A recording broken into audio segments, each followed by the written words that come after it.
Hi viewers, আজকে আপনাদের দেখাবো যে শীতকালীন সময়ে শশার বীজ থেকে কীভাবে বীজ অঙ্কুরোদ্গম করবেন।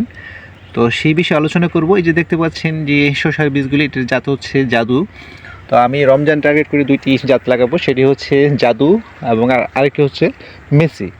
তো এই যে এই পাশে আমার মালচিংয়ে শর্ট পড়ছে, তো এইটার অর্ডার দিয়েছি 4 ফুটের মালচিং। তো মালচিংটা আসলে তারপর এখানে লাগাবো আপনার মেসি, আর এদিক দিয়ে আজকে লাগাবো আপনার জাদু। তো আমার মালচিংটা মূলত বুঝতে পারি নাই, আমি যেহেতু সোশ্যাল প্রজেক্টের নতুন, মালচিং এখানে মালচিংটা দরকার ছিল 4 ফিটের। তো আমি কিন্তু 3.25 ফিট অর্ডার দিচ্ছি।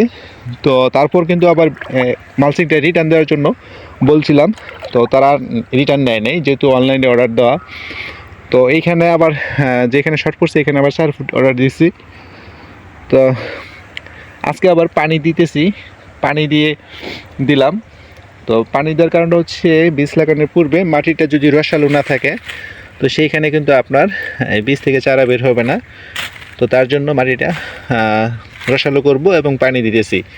তো এখানে আজকে জাদু শসার যে বীজটা আছে এটা লাগাবো, আর রমজান টার্গেট করে 2026 সালের রমজান টার্গেট করে লাগাবো।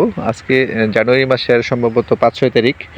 প্রিয় দর্শক, বীজটা আমরা কীভাবে অঙ্কুরোদ্গম করাবো সেটা হচ্ছে আপনি প্রথমে বীজটা 12 ঘন্টা ভিজিয়ে রাখবেন। তারপর বীজটা হচ্ছে আপনার সকালবেলা, মানে 12 ঘন্টা ভিজানো মানে হচ্ছে রাত্রে সন্ধ্যাবেলা ভিজিয়ে রাখবেন, সকালবেলা উঠে সেকে তারপর হচ্ছে আপনি যে কোনো ছত্রাকনাশক দিয়ে 20 মিনিট ভিজিয়ে রাখা, তারপর ওইটা আবার সেকে সুন্দর করে টিস্যু দিয়ে, যে এরকম করে টিস্যু দিয়ে আপনার পেঁচিয়ে তারপর হচ্ছে একটা সুতি কাপড় দিয়ে পেঁচাতে হবে।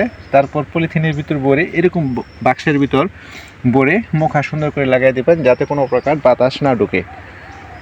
তো তারপর দেখবেন যে 2 দিনের মধ্যে আপনার বীজগুলি সুন্দর করে অঙ্কুরোদ্গম হচ্ছে।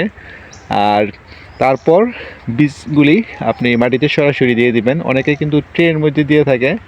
তো ট্রের মধ্যে চারাটা দিলে হয় কি, আপনার আবার যখন লাগাবেন ওটা শিকড় ছাড়তে সময় লাগে। আর বিশেষ করে যখন আপনি সরাসরি মাটিতে বীজটা বপন করবেন, তখন কিন্তু আপনার চারাগুলি সুন্দর করে শক্ত হয়ে মাটির নিচ থেকেই বের হয়। আর শসার জাতটা আপনার সময় হচ্ছে অল্প, মানে 2.5 থেকে 3 মাসের ভিতরে শেষ হয়ে যায়। তো এর জন্য আমরা চেষ্টা করব সরাসরি মাটিতে রোপণ করতে। তো প্রিয় দর্শক, বীজটা যখন রোপণ করবেন তখন কিন্তু আপনার এই রোপণ করে একটু আপনার পিঁপড়ার যে ওষুধ আছে এটা দিয়ে নেবেন। মাটির নিচে বিভিন্ন ধরনের পোকামাকড় থাকে, সেটা থেকে বীজটা বাঁচানোর জন্য পিঁপড়া ওষুধটা সাথে দিতে হবে প্রতি বীজের মধ্যে। তো প্রিয় দর্শক, ভালো থাকবেন। ভিডিওটি ভালো লাগলে অবশ্যই আমার ইউটিউব চ্যানেলটা সাবস্ক্রাইব করে রাখবেন নতুন নতুন ভিডিও সবার আগে পেতে।